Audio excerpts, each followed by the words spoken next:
Hello, everybody. This is the latest episode of Square Triangle. We are going to talk about what a show Wrestlepalooza was. Even WWE's partner ESPN is like, it was mid. It's like, which is a wild headline to see in all things, considered. But no, we're actually talking about AEW All Out. I do want to ask, I should have probably asked at the top, do we want to do this as one episode or like make Wrestlepalooza its own like short thing on another episode? I don't think there's much to talk about other than one match on Wrestlepalooza.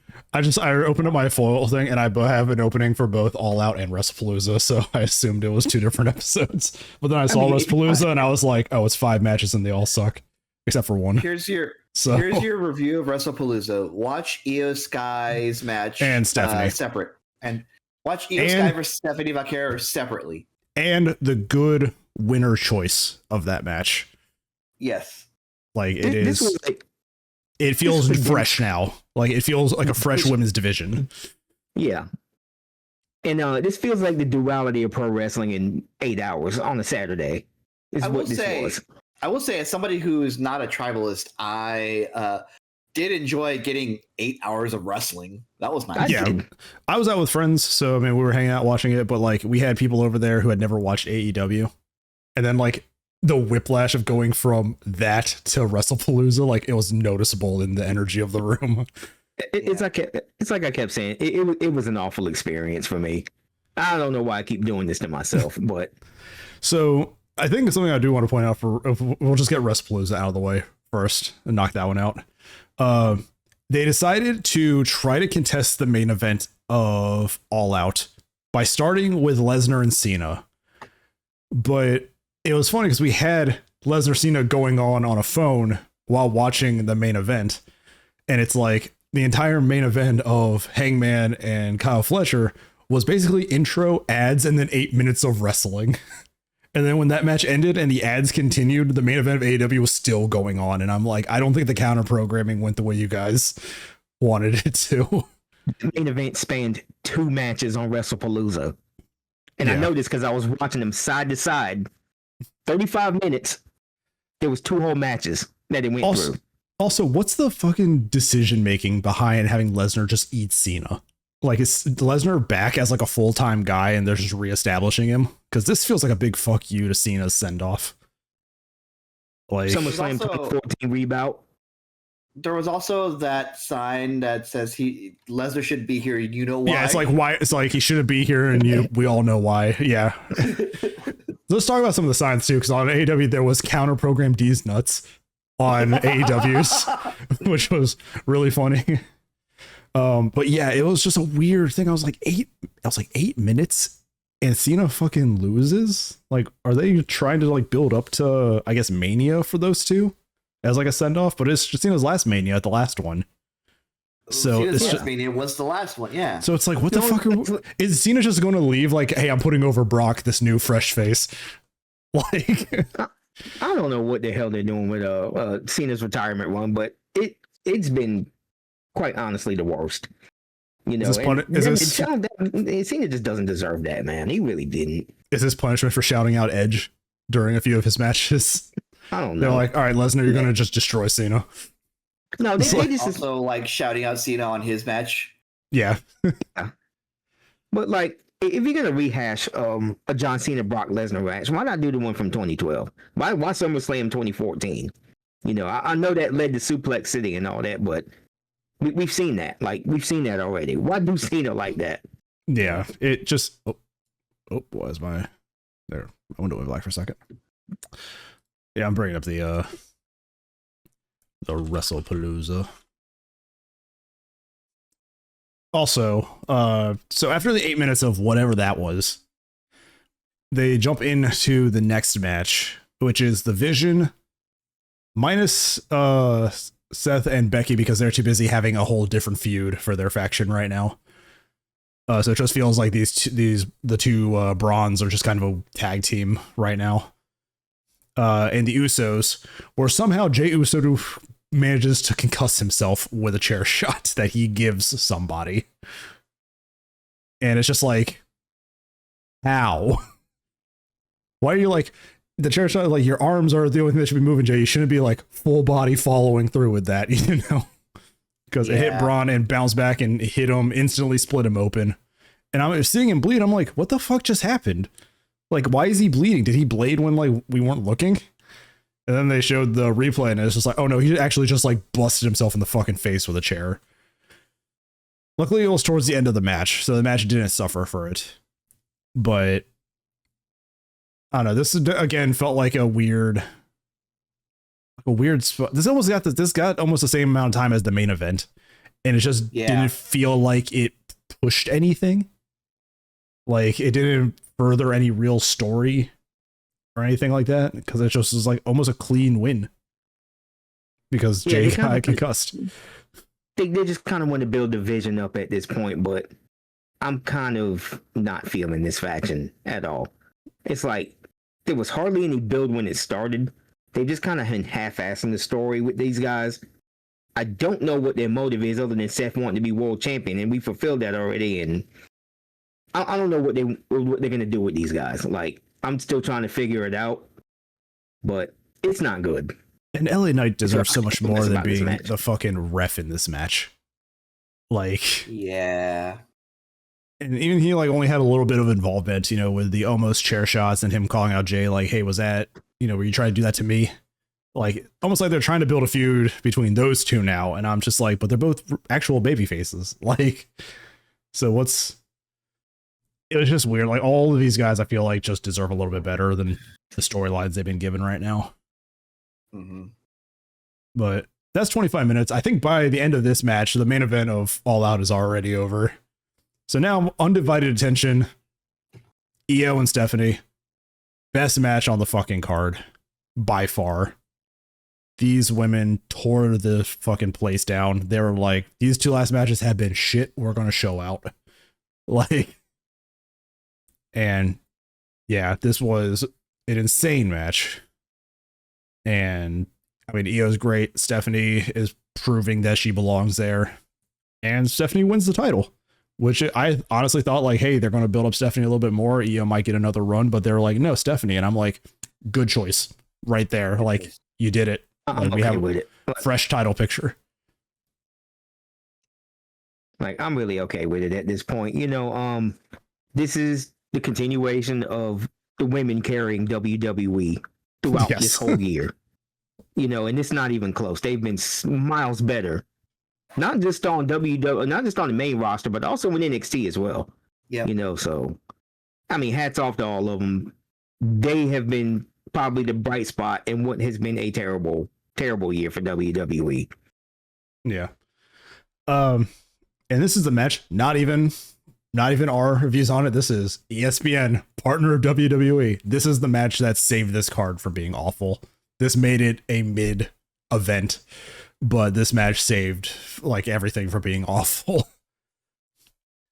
Rather universally panned ESPN writer gave the show a C, calling it average. The excellent Valkyria versus Sky match saved the show from being truly average.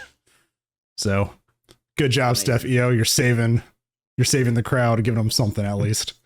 Maybe ESPN's mad at WWE still for Stephanie's VPN comment on a podcast or something. I don't know.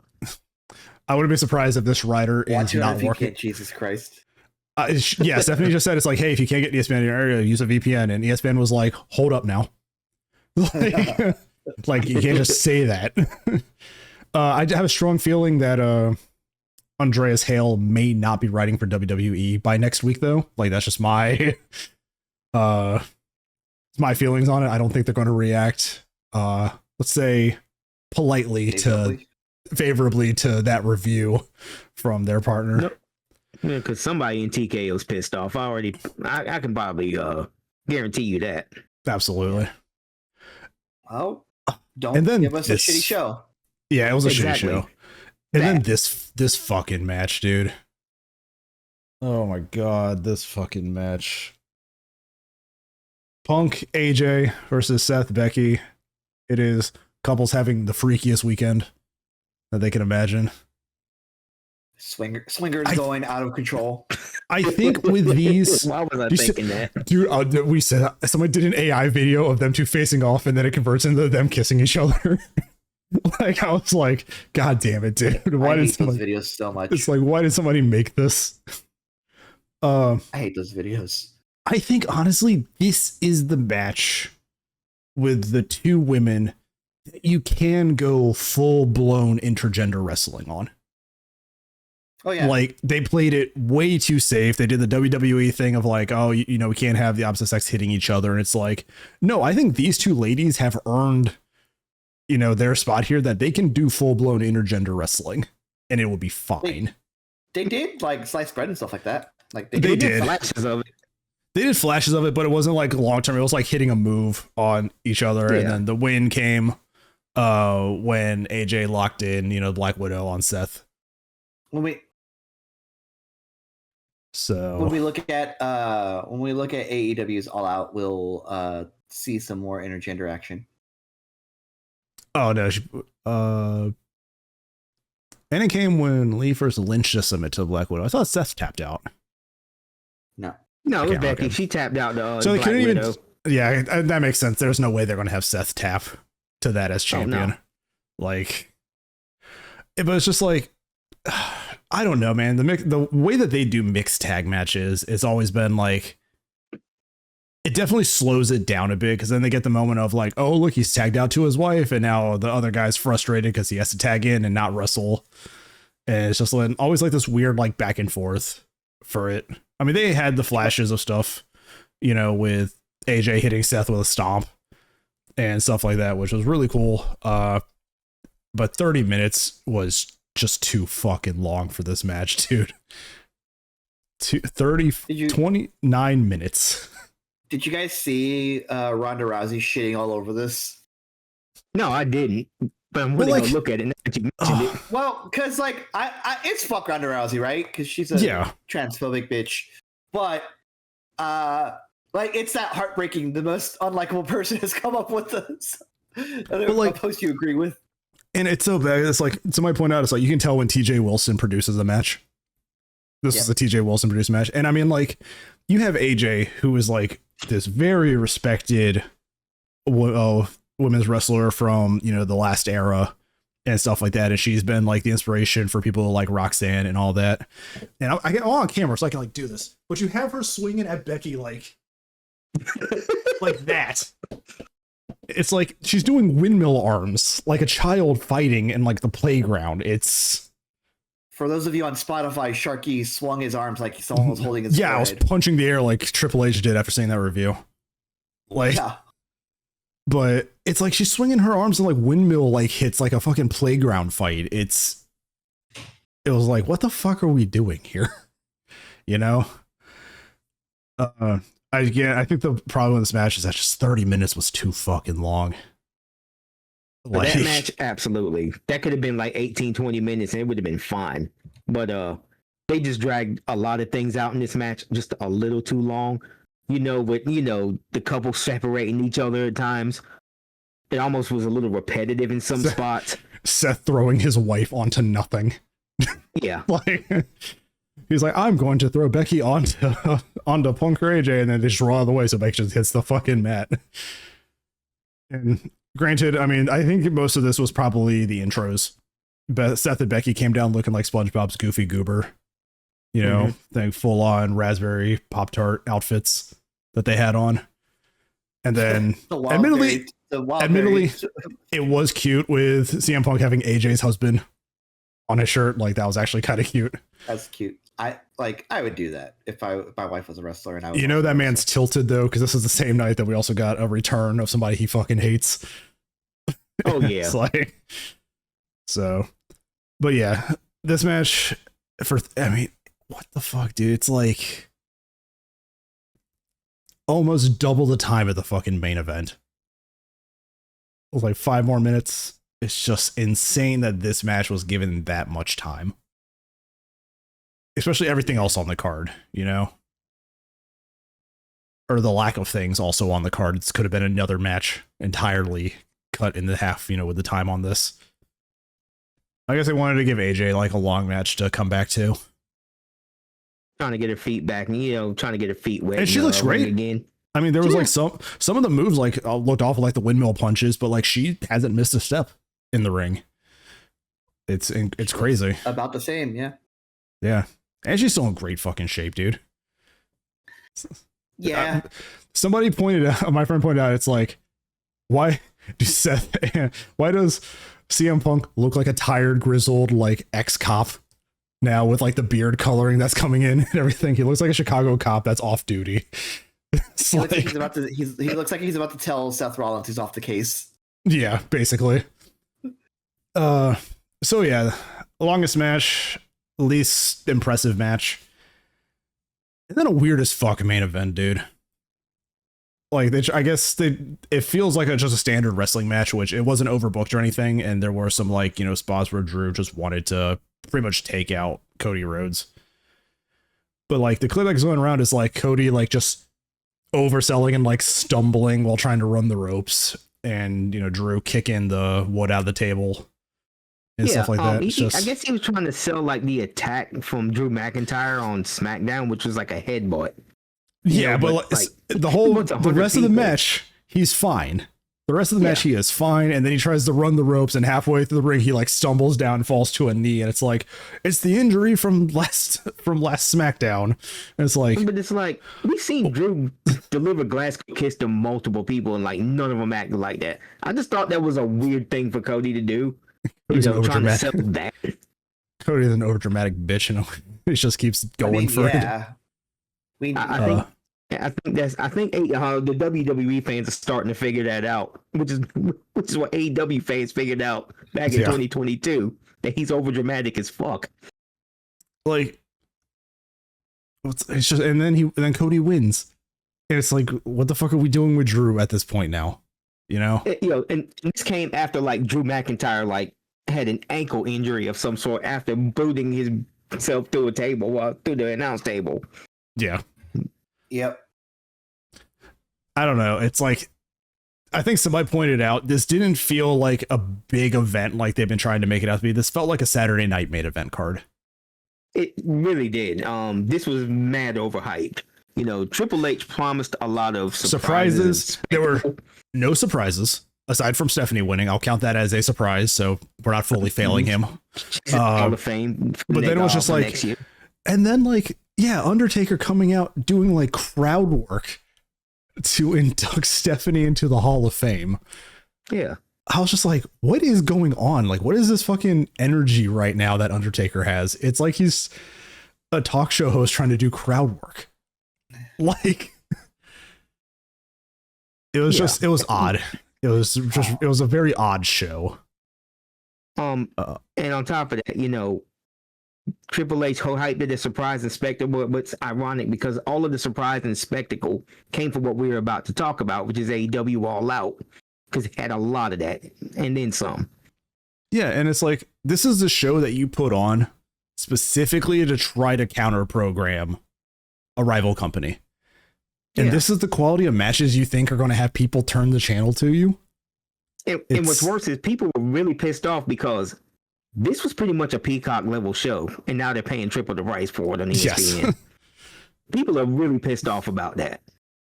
And you just see the Twitter comments and the Blue Sky comments. They went crazy the whole day. Like when they did the presser after that pay-per-view, the chat was going crazy with like AEW all over there, VPN, you sold out, and things like that. Yeah, they got to get on track, man, because this is going to get worse before it gets any better. Yeah. If this is the quality that you are going for, you're like, this quality of our matches is enough to have you change the channel from the other company. It's like, guys, you have a reality check fucking coming in. Like, This isn't WCW where like the quality is about the same, where you can kind of switch interchangeably and be like, oh, my favorite wrestler's on right now. Let me put it on here. It's like, if you want to watch wrestling, you're going to watch AEW. Yeah. If you want to watch a weird sports soap opera, then you will watch WWE. Like, to be clear, that does have its own, that has its place in entertainment. It does. Like, it does. But like, if I put on a wrestling show, I want to watch wrestling. I want to be impressed by physicality. I want to be impressed by athletics and acrobatics. I just want to see dumb crazy shit. This show sucked. Sometimes it's like it was ass. I think we're summing it up. It's like the total age of the Lesnar Cena match was like 80 something. And it's like the total age of AEW's main event was fucking 60. Kyle Fletcher's 26, Adam Page is 34. So it's like a bunch of just fit younger guys in their prime compared to two washed up 40-year-olds trying to recreate a high spot. For the main event, yes. Yes. I was going to say, like, MVP was definitely wrestling, and he's fully 51. Yes, and and I can see the story coming out of that too. So, because they have said like Hurt Business or Hurt Syndicate want to work with younger wrestlers, and it's like this is MVP going, oh shit, I can't go anymore. So we need to get some younger blood in here. So I was like, I see the vision. I see the vision. Ironically. So let's move into All Out so we can stop shitting on WWE. It was a WWE show. I think we just summed that up to everything it feels like we review recently for WWE. It's a WWE show. You're going to get mixed quality of hugely varying degrees. And again, the women are the best part of WWE right now. They are. Like, the women's division is carrying that fucking company. I would just recommend not watching a WWE pay-per-view in 2025 right after an AEW pay-per-view. It's like going to a fine restaurant, eating a New York strip, and then trying to drive up in Wendy's and eat a Wendy's, junior bacon right behind that. Somebody summed it up. It's like somebody told me it's like going to a Michelin star restaurant and getting a steak, and then like you thank the waiter for bringing it out, and then you pop open a thing of ketchup and pour it over the steak.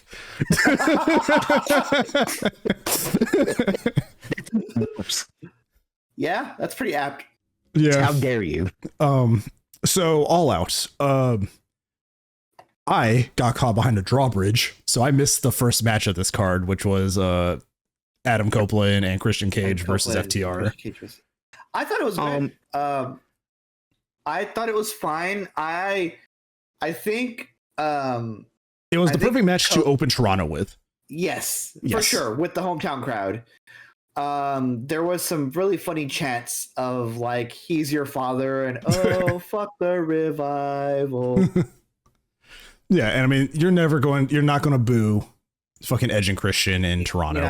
You're not. They are the absolute babyface team that could show up there.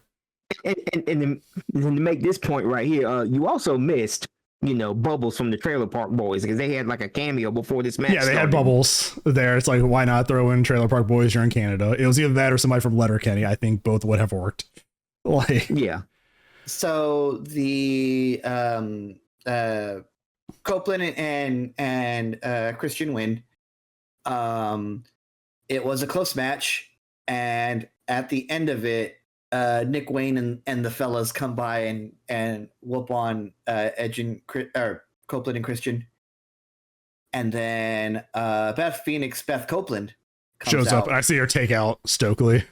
Yeah, takes out Stokely, and then like gives Copeland a kiss before fighting FTR and eventually getting Spike Pile Drive driven onto the mat.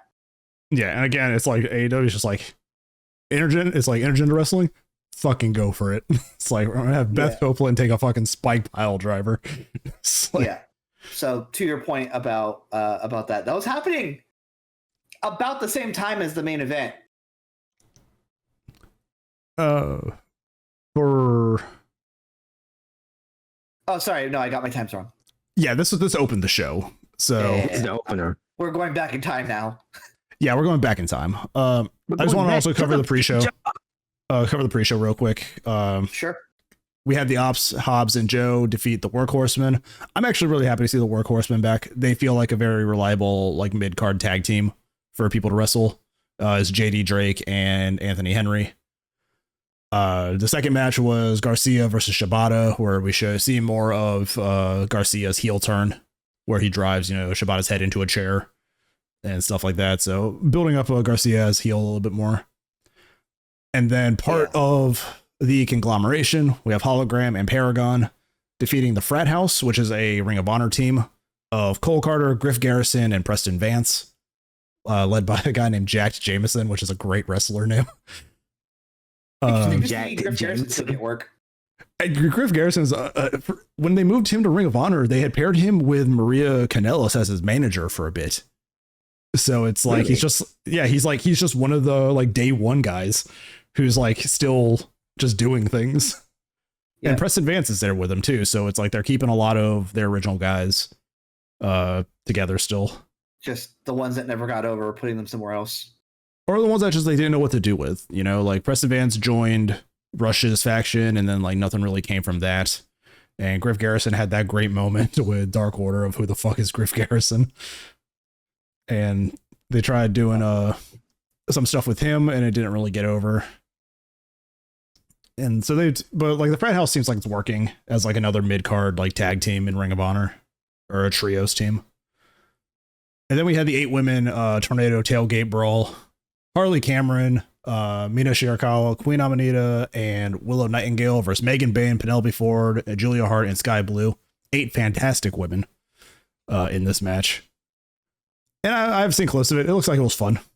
It looks like they like they put somebody like on a grill, like not turned on, but like put the lid on it and then kicked it. So it's like it's just your normal like pre-show, like just fun antics kind of match. Harley Cameron shows up in a promo later and God, she's so fucking funny, dude. Like I'm so happy she's still like just doing things. Trying to bite her thumb. What? Why is she trying to bite her thumb? I don't know. But back to the main card. The second match sees the return of a crowd favorite in Eddie Kingston, answering the match challenge of Big Bill. I hear this was the lowest point of the match because they kind of botched the ending, and even Tony Khan admits like, yeah, we kind of botched the finish here. That was an unfortunate finish. It was a solid match. Too big. The Hurricane just misses entirely. Like it. Yeah, it was like there was a thing. It was very noticeable, and even Tony's like, yeah, we fucked up, and which is great. Seeing that he's like, no, we're not gonna lie, we fucked up.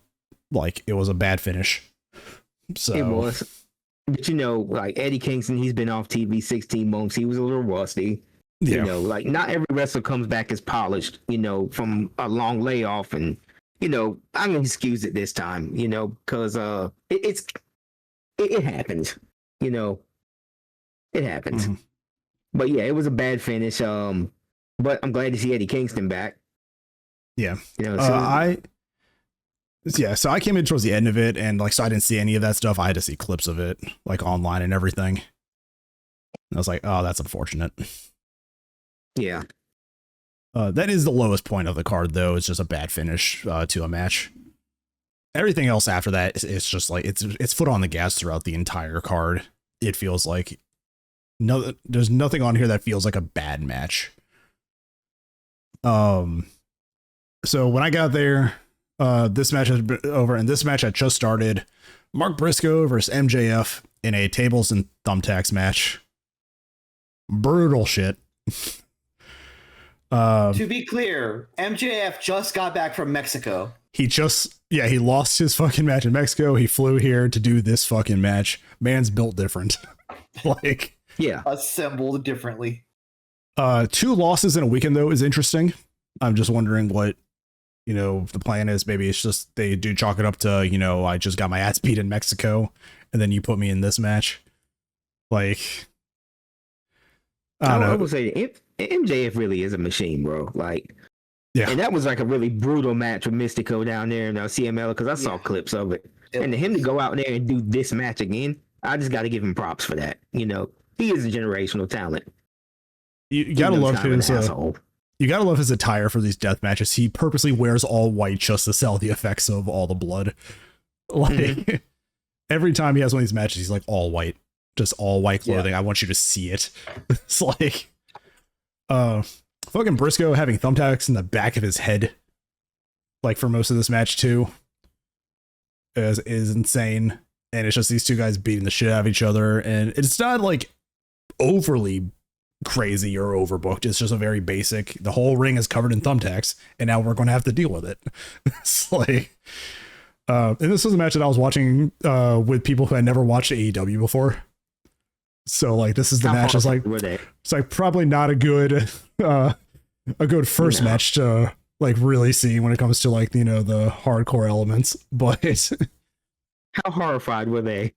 This match was kind of rough for one of them to watch, but like everything else on the card, they fucking loved. Like they loved the rest of this card. But yeah, Mark Briscoe wins. We got a promo from Mark Briscoe later in the night, challenging somebody to a trios tag match with him, Kyle O'Reilly, and they teased the return of Orange Cassidy. And I'm like, yeah, I think it's gonna be Orange Man. The Orange Man is back. Yeah, it's like 3 members of the Don Callis family, if I remember correctly. You know, because there's like 35 of them in this faction right now, so yeah, you can't pretty much dodge around them. Because I see Kyle O'Reilly on his phone talking a lot, which is funny because I don't think if you're talking to Orange Cassidy, you're not going to be talking that much to Orange Cassidy. No. But he's like, what do you say? And he's just and Kyle O'Reilly's just like smugly, just like, he says, whatever. And then everybody turns to the camera and goes the thumbs up, and Harley Cameron's there and she's great. And you could hear the crowd go crazy. The Orange Man is back. So someone has to tell Haley. The Orange Man returns. It'd be crazy if he comes back fucking jacked. Like, it'd be great. No longer a twink. Extra pulp Orange Cassidy. But yeah, not a bad match. It didn't feel like 20 minutes either. This match had so much going on, it flew by. There wasn't a lot of breaks or slowdowns in it either.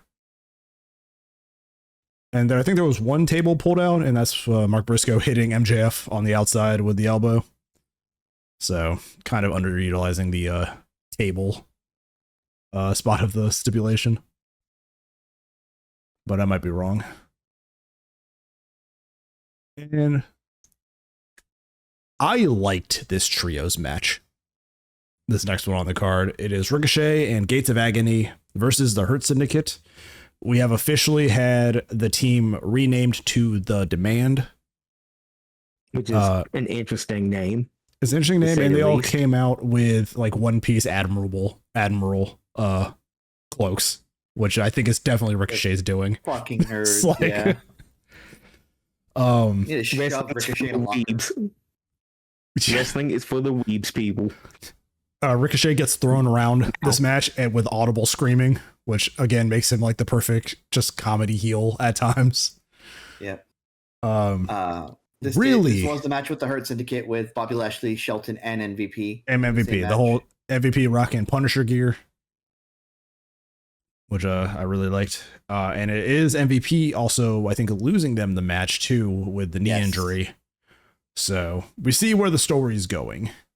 Of maybe the Hurt Syndicate needs some new blood that can go in the ring. Yeah, but my question is, who would they bring in though?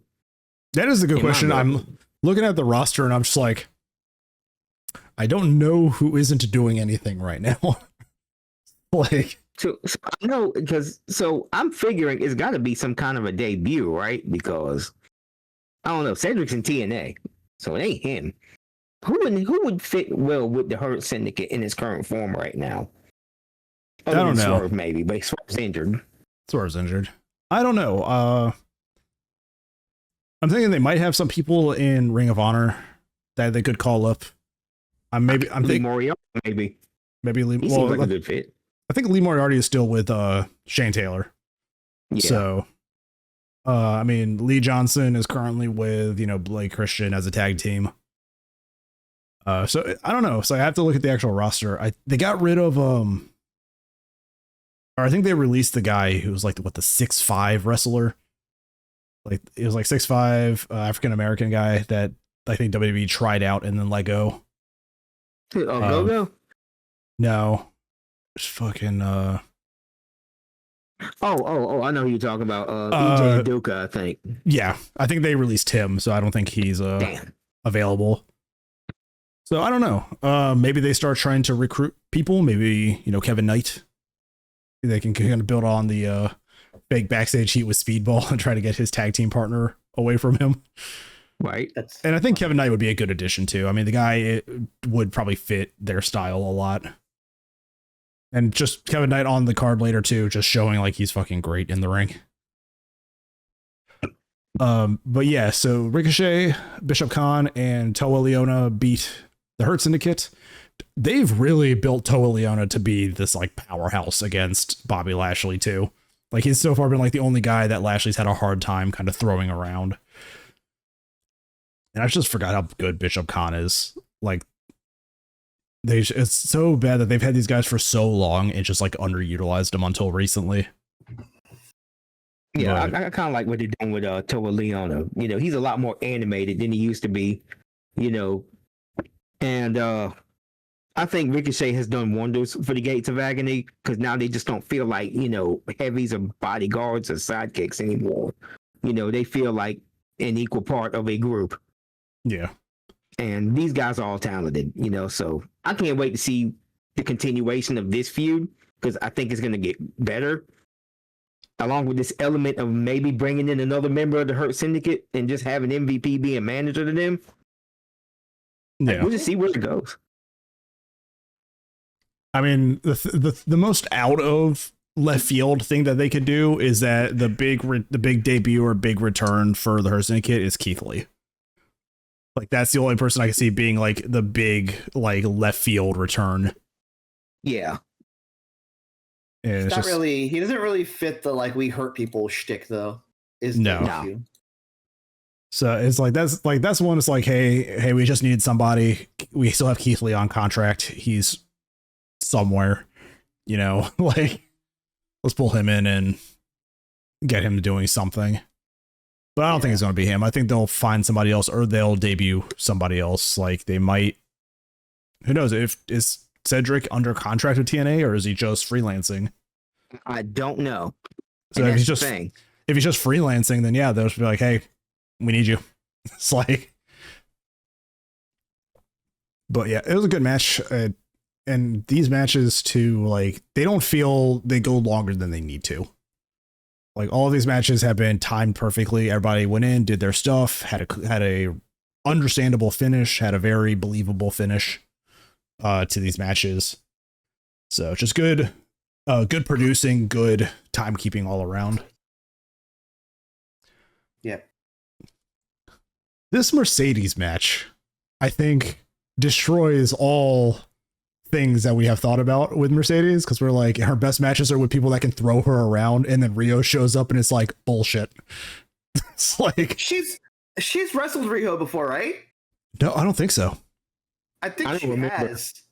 She's wrestled Sheeta, but I don't think she's ever. I think she's wrestled Rio maybe at the start, like when she first showed up. But maybe. Like it's been so long. This match fucked. I loved this. I loved this match. So did I. I thought this match was actually fantastic. I will say, the finish comes with Mercedes hitting a lung blower and then hitting the moneymaker. Mm-hmm. I think she should just do the lung blower and call it a day. Yeah, I like the finish actually. I don't like it. Just be a gory bomb. Just be a gory bomb. Yeah, it's like it's a weird gory bomb. It's just like just hit something more. Gory bomb position into a DDT. Yeah, you can't hit that on everybody.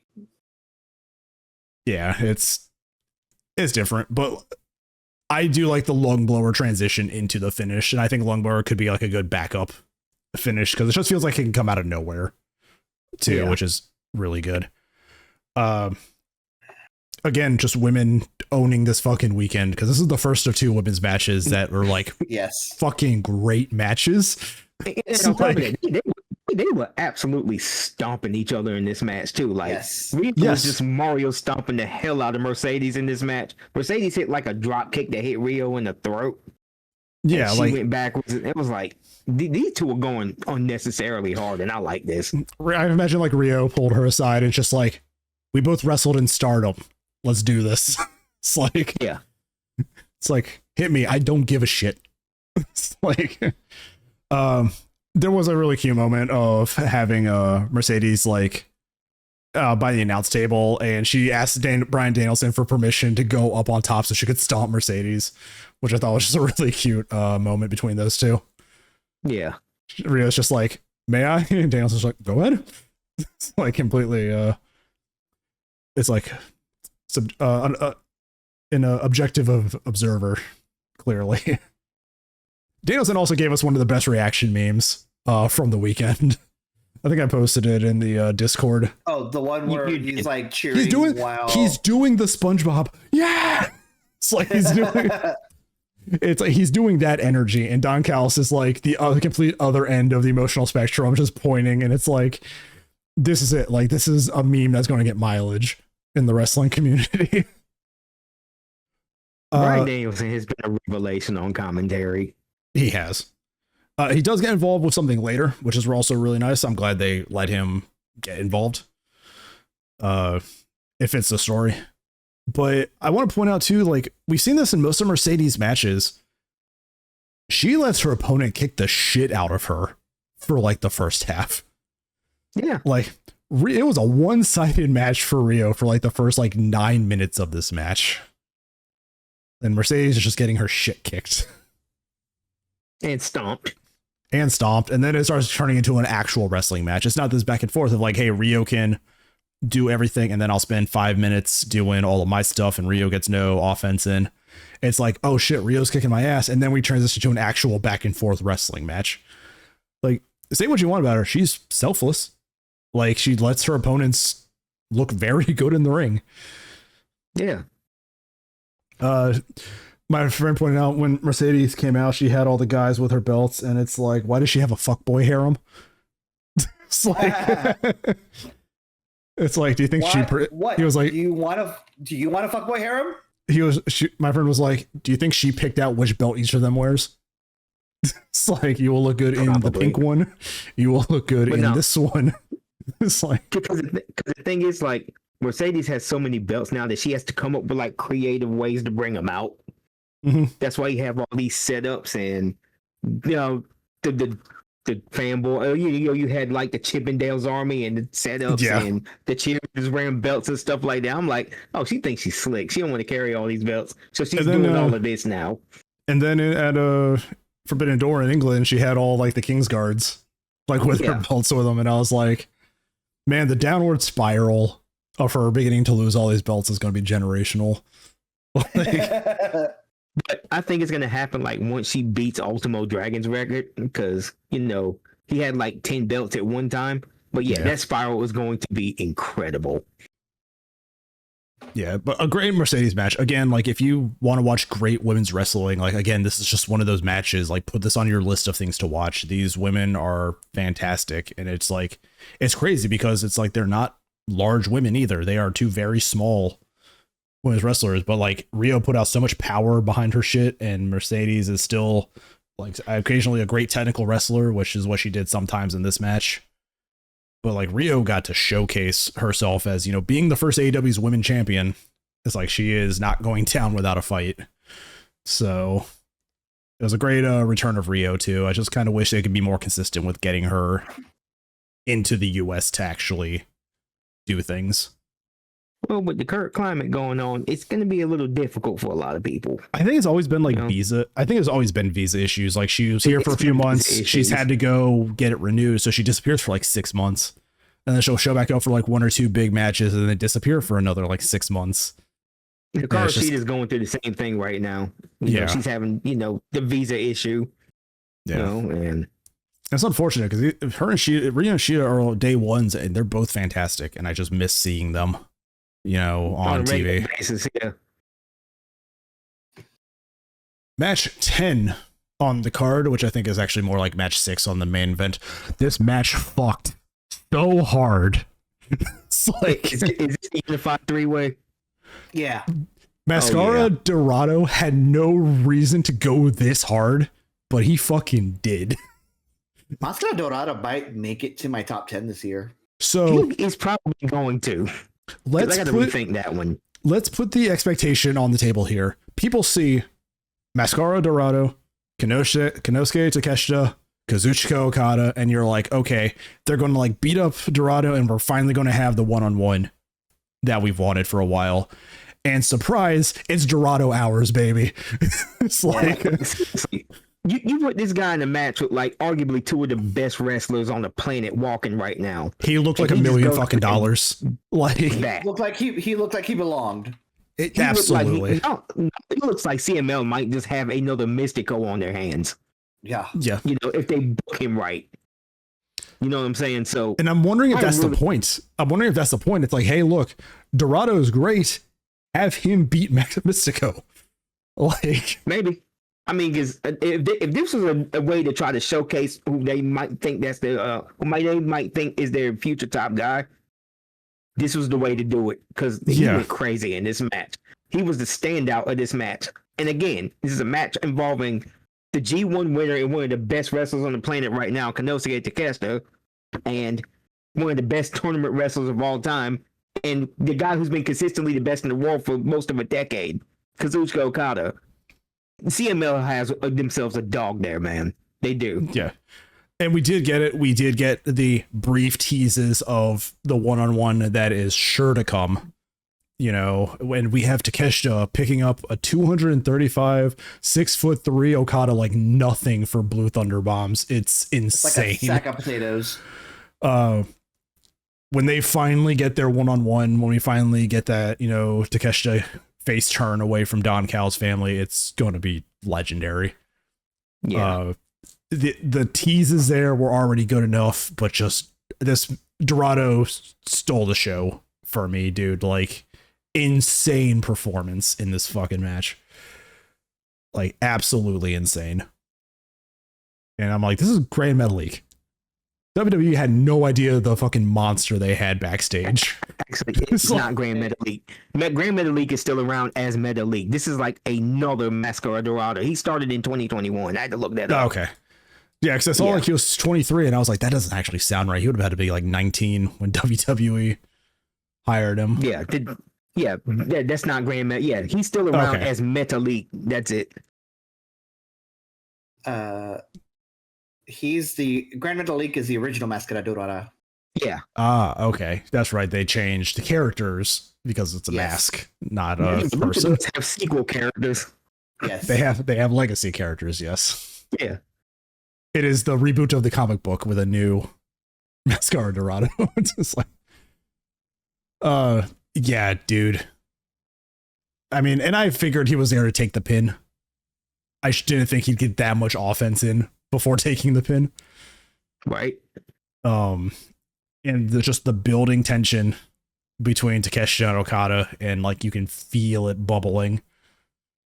And even Kyle's is like trying to undersell it, but it's like you can tell like it's a pressure cooker about to blow, you know? And just more Dorado, please. Like, Jesus Christ, man. Like, you want to know if you could, you wanted to know if he could main event, the man can main event. Like, absolutely. And I think he should go back and probably beat Mystico and become their number 2. You know, it's like, hey, Mystico is still our top guy, but hey, look, we have a guy here who is ready to take up the mantle. But that's got to be somewhere down the line, though. It can't be immediate because Mystico just won that title back, and he's still overly popular with the crowd in Mexico. So it's going to have to be somewhere down the line where that happens. But man, this kid is going to be the future of that company.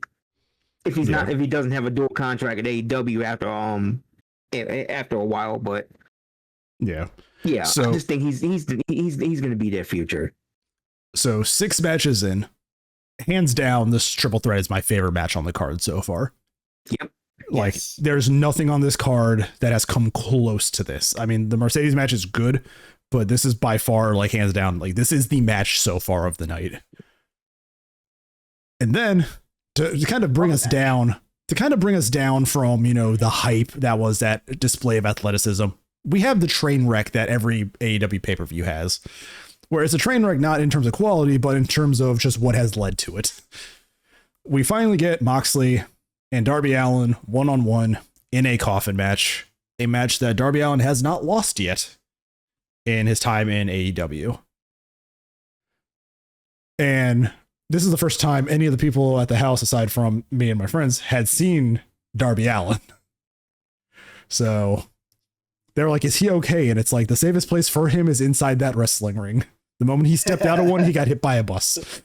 Like, but like, something else happened to him after that. Just something, yeah. I forget. He got but it into was a just car accident. Yeah, he got into the car accident. It's true. So the safest place for this man is to be in a wrestling match, but seeing the shit that he was doing to himself had him going, what is wrong with this guy? And I'm like, he's always just like, different. oh yeah, I'm in great shape. I feel good. I feel great. Can you feel anything, Darby? It's like, I want to say, as somebody with chronic pain, the correct amount of pain for you to feel in any point is zero. That man enough damage by this point, that'd be a miracle. It's like, my back hurts. Darby's like, I can't feel my back. Darby, you don't have a back anymore.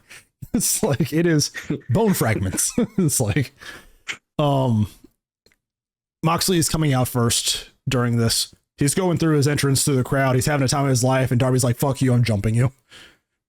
And the match just gets started right then and there. Darby's like, you're taking too long. I'm going to beat your ass right here in the crowd. And we're like 2 minutes into the match before Darby goes diving off of an entrance to Moxley. And I'm like, that's how this match is going to be. Got it. I'm ready for the train wreck. And Darby landing on way too many coffins at too many weird angles in this match for me. Like when he did to the one outside, and he just hit the one side of the fucking thing, and you could see like where the part was still up, and I'm like, he's feeling that in his back, like he has to be. That kind of ended careers. Rick Rude, Shawn Michaels comes to mind. They took bumps like that and it ended their careers. Well, Shawn Michaels temporarily, Rick Rude's permanently. Yeah. To see Darby just do that, it's just it gives me concerns. Yeah.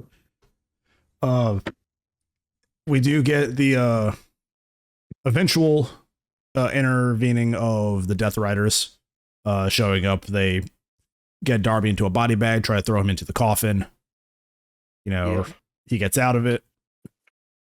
Well, you see the pipe to stop the coffin from coming down. Really cool way to not have that match end. And he has the upper hand. Bryan Danielson on commentary gives him the plastic bag. And we're like, it's about to be full circle. He ended Danielson's in-ring career. Let's have Darby finish off Moxley like this. It's a good little like karma and everything. And then I thought Austin Aries showed up. So did I. No, I'm not because gonna lie. Pac is back. He's wearing clothes and he cut his hair. And the man looks like Austin Aries. And I paused for a second. I was like, is that? And then like went to his face and I'm like, it's Pac. Okay. The beard, the short hair, like it's not like buzz cut, but it's like shorter. And I'm like, is that Austin Aries? Cause it's like, all you see is like a kind of 3/4 like back view. And I'm like, he's not in wrestling gear. So I'm like, Pac doesn't wear clothes. And it was Pac like, wearing clothes. It's Pac wearing clothes, which is odd to me. I'm like, oh, this is a different Pac. He's back and he's had a character change. He beats up Darby, throws him into the body bag, throws him into the coffin. Moxley wins. Not the last time we see these two tonight. And this feud is definitely not over. So we'll actually jump to that. Later on the card, we got a backstage segment of Moxley sending the Death Riders away in their pickup truck. He goes to open the coffin, I guess, to continue brutalizing Darby.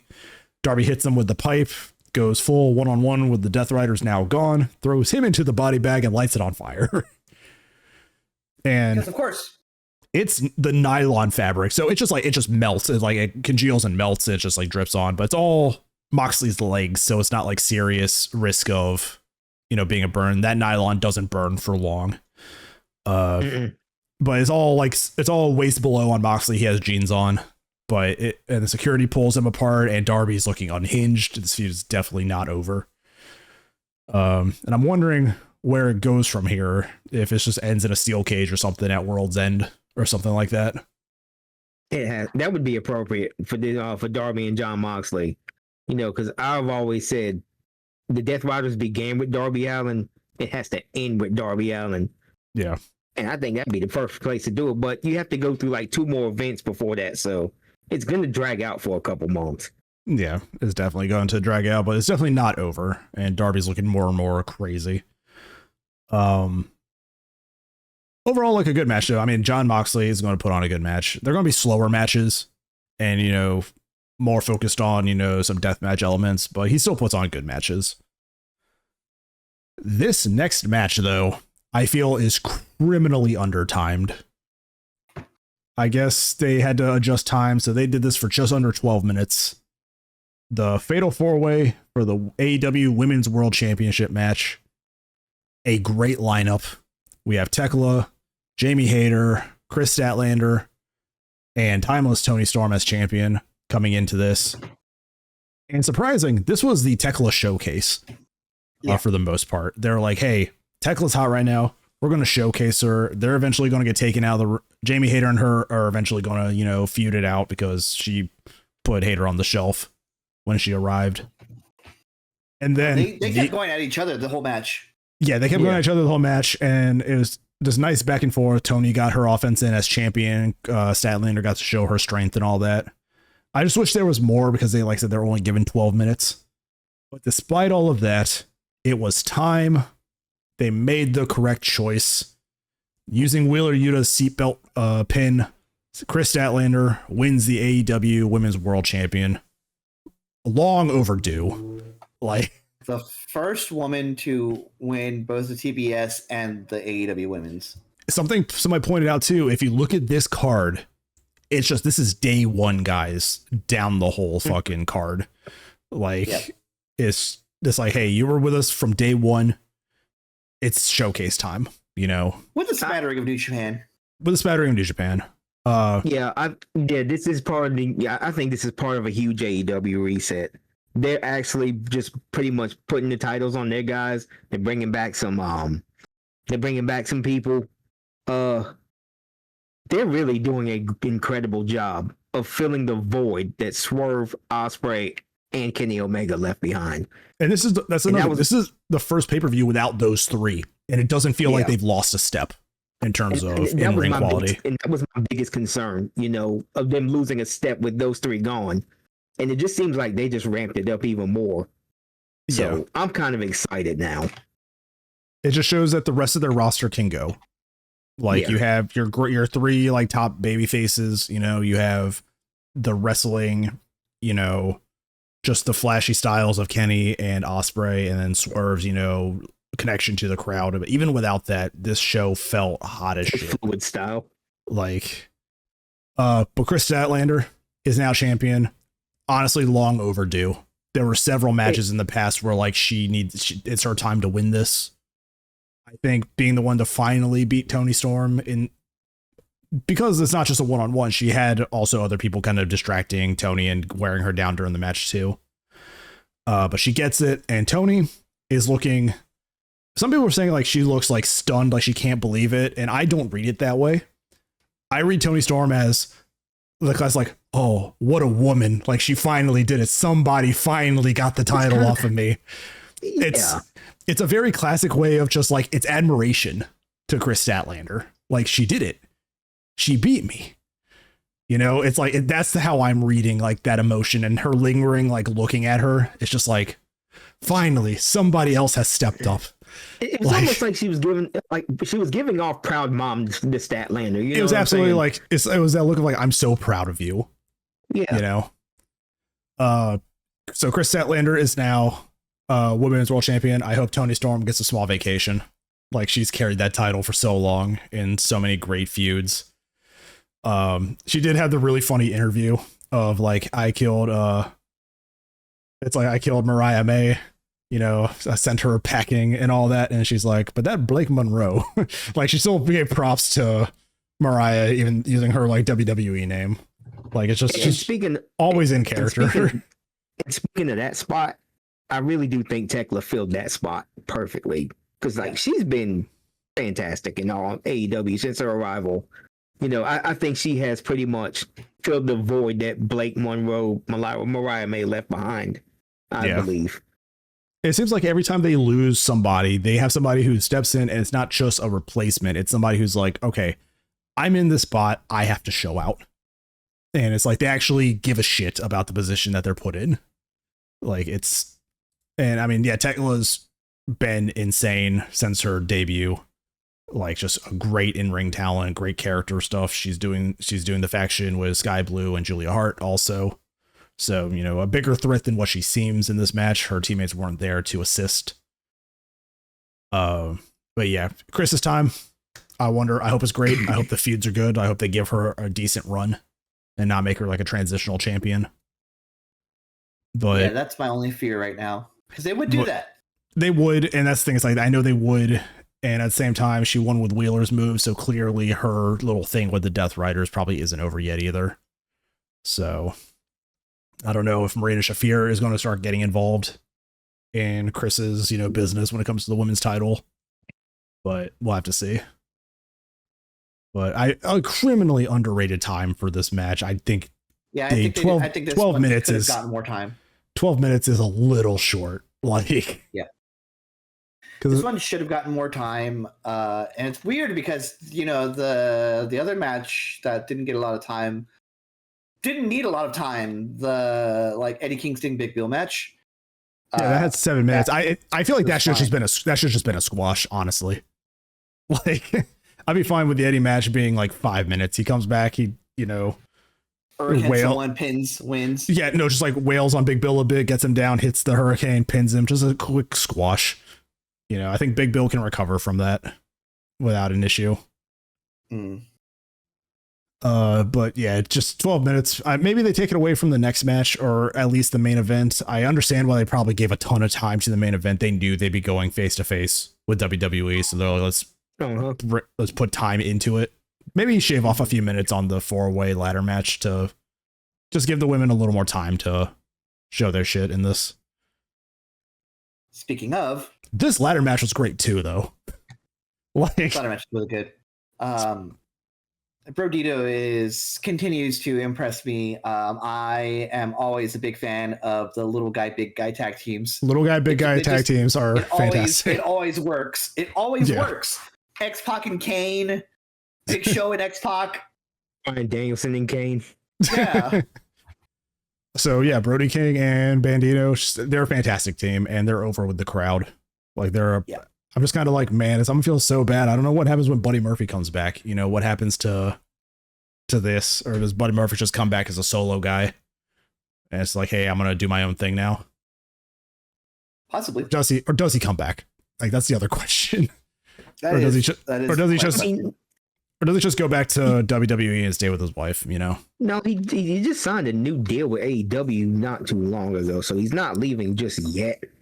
But put him in an option for him. Put him in the Continental. Put him in the the Unified Champion scene, like him versus Takeshita, him versus Okada. Like he's a great, like he could be a great guy in like that subset of the roster of guys chasing the Unified title. Like, I think that's where he'd fit like a good place in, especially if it's a tournament style. Absolutely like to see a Buddy Takeshita match, honestly. Yeah. So this was Brodito versus the Young Bucks, Jet Speed, and the Don Callis family of Hechicero and Josh Alexander. Don Callis tried to introduce Hechicero in Spanish. I don't know what he said, but I think somebody on commentary was like, I don't think he said what he thinks he said. So,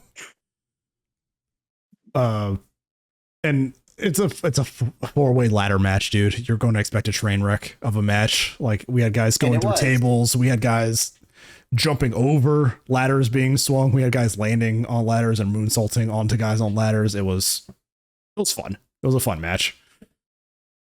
But I think it's underappreciated that like the Bucks aren't in like the Bucks aren't like a main focus anymore, but they're still putting on so many good matches. Yes. It's like we're taking a back seat, but we're still going to show out in our matches.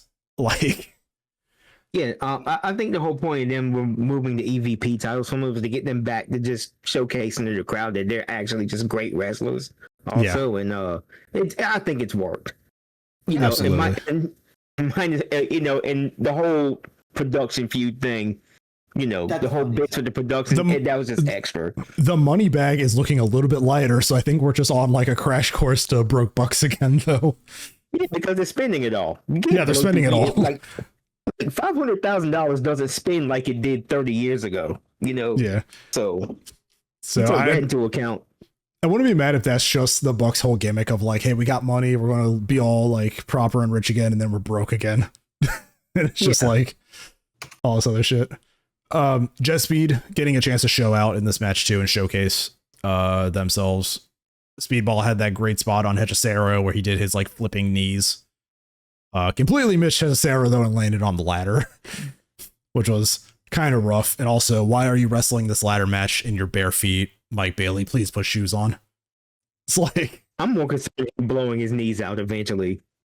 yeah. Oh, that knee spot was gross. Like, Yeah, he that made my flipped. knees hurt. So Mike Bailey, And for this- those who don't know, have like a standing like backflip knee that he like lands on somebody with, and he tried to do it onto Hechicero, who was laying on the ladder, and completely missed Hechicero, and like That legs got caught up in the ladder. He fell over. It was rough. that looked rough. Someone needs to tell him to stop doing that spot, honestly. We also had It's Kevin cool. Knight jumping over the ladder as the Bucks tried to like clothesline them with it, which was insane jumps to do that. And then they kicked down the Bucks and he like moonsaulted himself onto the ladder. And I'm like, buddy, you're hurting yourself as much as you're hurting them in that spot, but all right. And I mean, they had a table set up outside the ring for 5-10 minutes, and I'm like, who's going to go through it? And then I think Mike Bailey ended up, or no, Kevin Knight ended up going through Kevin it. Knight. And Brodito gets the titles again. Bandito unlocks one, drops it to the ground, and then frantically goes for the second one. But Brodito gets the win, still being the best big man, small man tag team. And yeah, just God, such a diverse tag team division, man. It's crazy good. Yep. And it's so funny because you can see Don Cal's family, but you're like, they're like 4 or 5 tag teams on their own, depending on the combination. Yeah. Like, And and I think they're like the perfect like upper card, tag team. It's like, hey, we got this new baby face. Let's throw them at the Don Cal's family. Hey, we need some villains in this tag match. Throw in the Don Cal's family. Like they're doing their role perfectly because the roster on that family is so deep for different combinations. Plus, you have so many big names on it too. It's absurd. I mean, the Death Riders is kind of starting to get a little deep too, because I know Gabe Kidd is still a I don't know if he's a full member or a de facto member at this point. They called him like probably a de facto member, but he's they like, called yeah, him like yeah. a they called him like a mercenary when they needed him. Yeah. So that is the card so far. I think at this point on the card too, the 3-way match is still my favorite, but these other ones have been great in their own. But my match of the night so far is still the triple threat match. And I think it's the match of the card just barely beating this main event. Yeah. But this main event too was It was great. great. It showcased It was a clean Kyle Fletcher showcase. Yes. Because Kyle Fletcher is a star. the stipulation was that if any of the Don Callis family intervened, Fletcher would be stripped of the TNT title and be disqualified from this world title match. So if any of the family comes in, Kyle Fletcher loses everything. So he has to beat Hangman one-on-one, pure talent alone. And it wasn't overly booked. Like this match had it was just good wrestling. They had the one table spot with the Deadeye, but this was a very clean, very in-ring focused wrestling match. And you compare this to, hey, we're going to counter program Lesnar Cena. And I'm like, I think I'm watching this one, buddy. I'm sorry. Yeah. Like I said earlier in this podcast, that match spanned 2 of their matches almost in Wrestlepalooza. It went like about 35 minutes or so. But in that 35 minutes, AEW has thoroughly convinced me that Kyle Fletcher is ready. He is a main eventer, and we're going to acknowledge him as. We got to observe these things and acknowledge him as such from here on out. Because that kid can go. He's 26 years old, and AEW again has done a fantastic job of building him up. He needs to be a main eventer.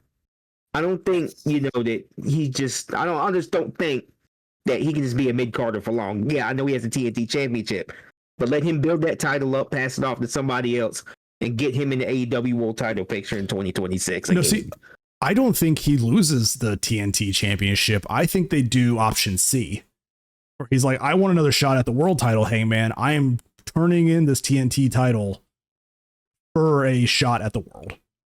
It's like, that's how desperate. I want to see, like, that's how desperate Fletcher is to prove himself. He's like, I will risk it all to beat you. And it's like, that would be a good time to crown him too. But I think with the Hangman reign still being fairly new, I don't think he loses a title at World's End. Unless they get a really compelling feud starting between now and then. Like, I don't think he loses the title. Unless something changes, I think, unless they course correct somewhere, I still think Hangman loses it all in next year in London.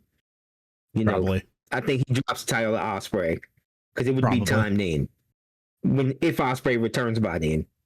Yeah. We did have a slight return of Ospreay and Swerve in this match. As they're going through matches, we do get the segment of them hitting their rivals' moves. Hangman hits Fletcher with the V trigger. Fletcher gets up, turns it around into a hidden blade from Ospreay onto Hangman, and then Hangman pops up Fletcher with Swerve's big pressure, which I popped for. I was like, okay, we're still tying all of their rivalries into who they are. I need Swerve to do a buckshot lariat. Again, just like watching Buckshot, I'm like, Logan Paul can never. He can never do it with the grace or power that fucking Hangman does it with. Because Hangman actually just feels like he's fucking lariating you, while Logan Paul's WWE is where he's like, he goes more upwards, with it. So, but Hangman looks best out of the two of them. It's crazy the difference. And almost 40 minutes. Like, I think that's what you get when you have guys still relatively young. Like 34, 26, like they have the cardio to do this shit. Like for 40 minutes, I mean, you look at 8 minutes with Cena and Lesnar, and fucking Lesnar's sweating and looking purple like he always does at the end of his matches. And it's like after 3 minutes of that match. Yeah, and I'm just like, I just wanted to go back to that. It's like, it was 6 F5s, right? Like he hit him with 6 F5s for the win. 6 F5s, I can't remember. So what you're telling me is that Cena took more F5s to put Cena away than it did Roman Reigns. It's like, after all that time you have building up Roman to be like this unstoppable thing, like even his Brock matches had him taking like 3 F5s before getting pinned. You're telling me Cena needed 6?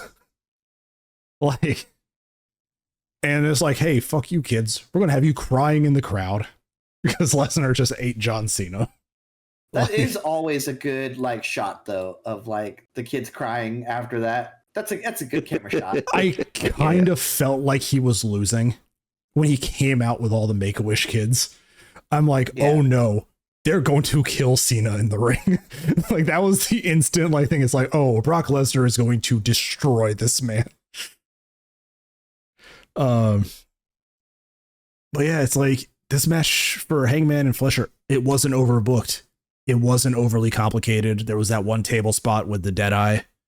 I mean, they barely climbed the ropes for any moves, like until the end of the match, where Hangman hits a gross, like release Deadeye on Fletcher.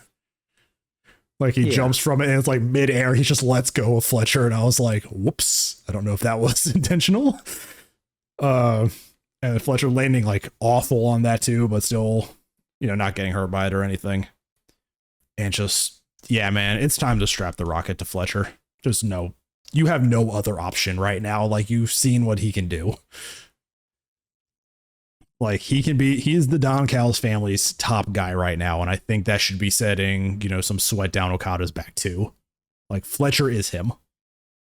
Yeah.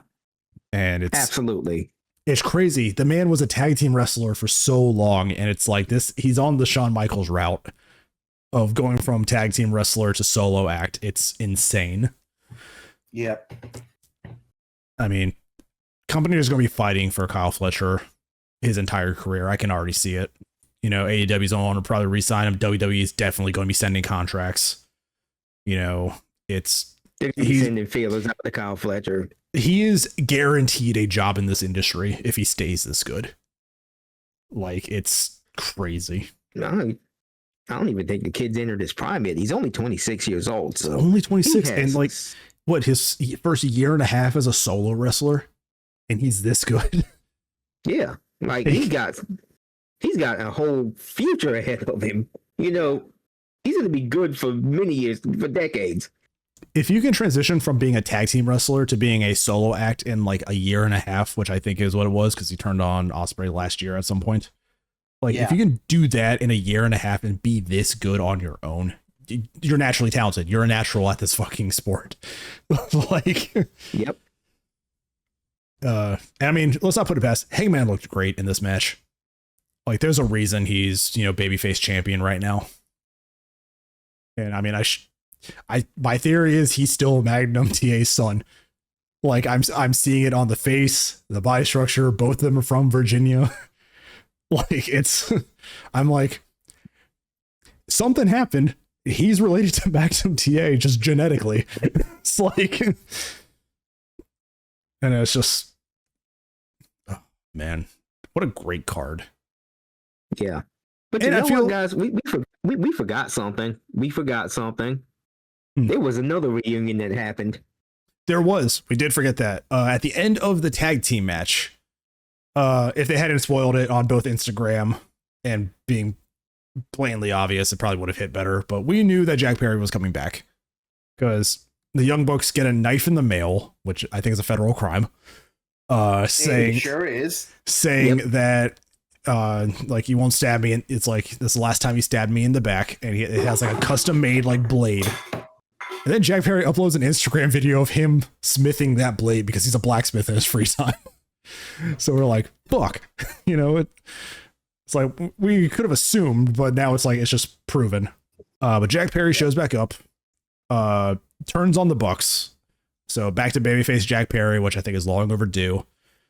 And then as he's getting jumped, the lights go out. A vignette plays of him digging up a corpse and reviving in his cute little science jacket. I think, if I remember correctly, he revives Luchasaurus. Luchasaurus comes out. They lay out the Bucks. They reunite, and Luchasaurus throws away the kill switch belt that he has been wearing. And Jurassic Express. The crowd is going insane for this reunion. Someone's getting a nuts eBay offer from that belt. He throws it into the crowd, and like the crowd is all the 100% behind this reunion and this face turn.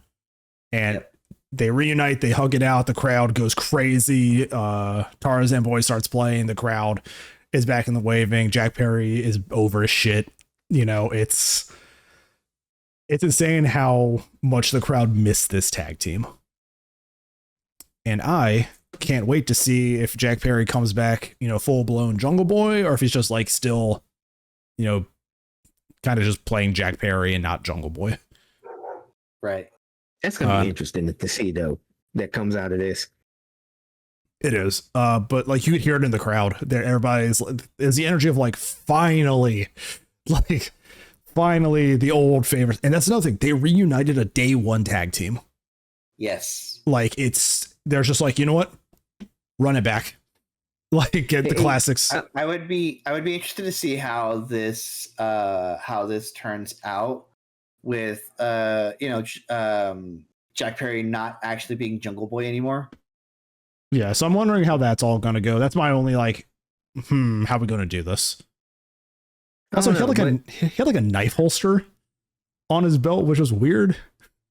Yeah. So it's like, is it gonna be like a safari like guy now, or like a poacher? Craven the Hunter. Yeah, this is just AEW going back to its roots at this point, you know, and that's not necessarily a bad thing. It's pretty much a renewed focus on what they are doing as a company. Yeah, and they need to continue this route, because I think now, after All Out, they have some serious momentum, you know, and they got the 3 shows, if I remember. the momentum between the companies is insane right now. Like, and people are going to tune in Wednesday because people want to see Orange Cassidy back. He's been gone for long too, and he's another day one guy who's back, in the mix of things. So, and I think that's why they had the Wardlow return too. It's like, hey, let's bring back the other day one guy, and then Wardlow got injured. So we've seen it. They're like, you know what? We've hired a lot of people. We've built up a lot of people. We kind of have grounding of what we're doing. We have good things going on in Ring of Honor and AEW. Let's just get back to the basics now. We've done a lot. Let's just go back to basics. Yeah, I've noticed that we have talked about AEW going back to basics for the last 3 or 4 pay-per-views. Yeah. It's just a recurring trend. Yeah, it feels like that, doesn't it? Because it's like they'll hire like new people, they'll showcase them for a bit, and then they'll have like their big show. And at the end of their big show, the status quo is like reset to like all like original guys kind of being on top again. Mm-hmm. Or at least like being back involved in the picture. Yeah. So, and it's I'm like not sure how I feel about that, but then they'll do that. It's like the end of the next pay-per-view. It'll be like, hey, here's the second gen kind of being the focus. They have like this rotating like generation thing going on right now. Yeah. So this did feel like a bunch of like second gen guys, Briscoe, the Demand and Hurt Syndicate, Mercedes, some of the new women in Tekla kind of being showcased in the women's match, and then the tag team being, half of like second generation guys. And now by the end of this, it's like, hey, look, we're kind of back to the original guys now. So it's interesting. It's like it is like a recurring trend. And I'm not saying like AEW every pay-per-view is like back to, it's like reset it, we're going back. It's something that has been noticeable with how they do shows for pay-per-views. So I don't know. I am ready to see what the next event brings, which is Wrestle Dream in about a month. So I don't think they have anything built for it yet too. So probably starting this week, we'll probably start seeing the build towards Wrestle Dream, which again, I hope is not like Forbidden Door. I hope this isn't just AEW guest starring New Japan. They need to actually build like New Japan, AEW, CMLL rivalries going into this card. Because I think we're getting close to January 4th, right? It would be imperative for them to do so, because especially if they're going to do Wrestle Dynasty again this year. Yeah. Or next year. I would do go you ahead think Do you think that this Wrestle Dream is where they pull the trigger on Okada Takeshita 1v1? I think so. Or do you think they save it for Dynasty? I think they probably save it for Full Gear. Most likely. That's more like, because that's one of AEW's like original. Yeah.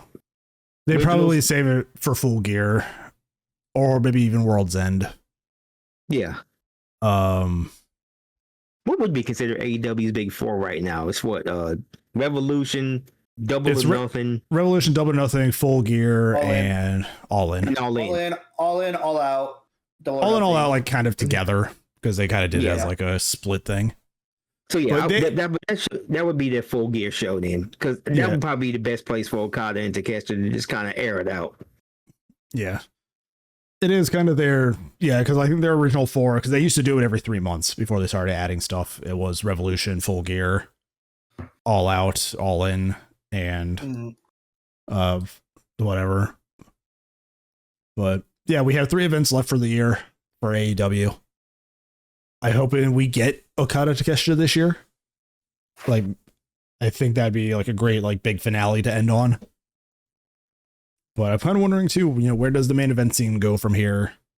When we can expect Ospreay and Swerve back, like how do we build these cards? Or, if they could be back, or are they just going to ignore them until, the card's done? It's like, hey, we'll build it with these guys. We'll let you guys take a little bit longer to get back. We're not going to try to rush you into this pay-per-view. I can see them just being like, just wait until Full Gear is done, and then we'll have you back in the rotation of things. Right. So, But yeah, so 3 events and then probably what, like 8 WWE events. Yep. I don't know. But they be like Wrestlepalooza was. Yeah, they're definitely going to try to counter some shit. The things that we know are coming up though this year is that we have Survivor Series in November, because we are not covering Crown Jewel. We don't do those, and 2027 is going to be very easy for us because of that. That's NXT. Yeah, the only thing they actually have announced right now besides Saturday night main events is fucking War Games in November. But, we're going to get something to counter program all the other events, so who knows. Also, that War Games, that's definitely going to be NXT versus TNA, right? It's like, probably. It's definitely how it feels. Yeah. Wait a minute. So are they gonna like? Because that's not supposed to work. Because like Survivor Series is doing the War Games, but they're gonna do like an NXT event with the War Games also. So put that on Survivor Series. Shawn Michaels and Triple H had a little spat on NXT. They had the NXT Homecoming show. And then William Regal came out and yelled War Games because that's what he does now. Yeah. So that was the big surprise of like why we got William Regal back. He came out, yelled War Games, and then fucked off. So yeah, Shawn Michaels and Triple H are going at it for War Games with their own teams. So we're probably going to see like unified teams of TNA, NXT, AAA kind of thrown together. That's going to be so crazy. Is there Forbidden Door? And God forbid they actually give the matches time and the performers in it, freedom to do some shit. Because I would love to see the wrestlers just be able to go nuts. Like, and if they have like a comedy match or something, like if it's Mr. Iguana's there, then, card's 100% for me. Yeah, it's like, because despite my recent feelings about WWE PLEs, the AAA shows have been really good. I'm not gonna lie about that. Yeah, it's just... I don't know. It's like, you think they'd have more of this shit planned for this year already? Because normally they would have like, here's this month's, here's this month's, here's this month's. But this one's like, hey, here's our 2 NXT things, here's Crown Jewel, and here's War Games, which is the only PLE that we have scheduled aside from 2 Saturday night main events. So I'm like, are they just waiting to see when AEW schedules theirs and then they're going to put their shit on? Like, if they're just stupid for that, because they need to stop. Because like they already have their main shit for next year scheduled: the Royal Rumble, WrestleMania, SummerSlam, and Money in the Bank. That's already scheduled. So it's like, why are we doing this shit like month by month right now when you guys can just schedule your shit and not care? Like, but I feel like War Games needs to include more than just WWE guys. Like, I think you have to get TNA and AAA involved, or else, like, why are you working with these companies if you're just not going to showcase them? Like, right. Why are you owning these companies if you're just not going to showcase them? It's... So yeah, there should be War Games matches with teams for each company, just like they did the NXT invasion of Raw and SmackDown. Yeah. So I don't know. I don't have a major opinion on it yet. I want to see... I don't either. I don't think there's anything... teams assembled and all of that. Yeah, there's nothing made for it yet, so who knows? But that's in November, so we at least have 4 episodes for this year ready to go. So cool. But yeah, I got nothing else. Great show though. Yeah, I got nothing else as well. Same. So nice little double event episode for you guys, but because WWE made it really easy. An event and a half. Let's be real. Yeah. It was like one match. It was a great event and then one good match. It's like, definitely go watch the women's matches from this weekend though. The women's 4-way, the Mercedes and Rio match, and the Io Stephanie match. Like, if you're watching anything from this weekend, definitely those 3. And then if you just want to watch like some other shit, do the triple threat, the main event for All Out. It's really good. Really good. Good matches.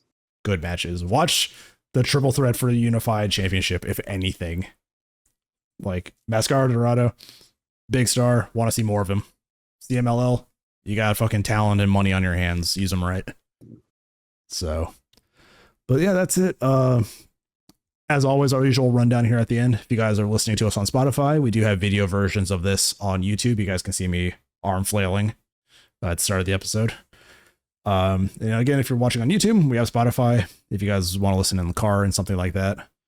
Not a lot of social media set up right now. Just everything kind of sucks. So we don't really have social media stuff. So that's why we shout this all out at the end of the episodes. But yeah, we will see you guys next month, at least, for Wrestle Dream. So take care, everybody, and we will see you all around. Bye. Bye, guys.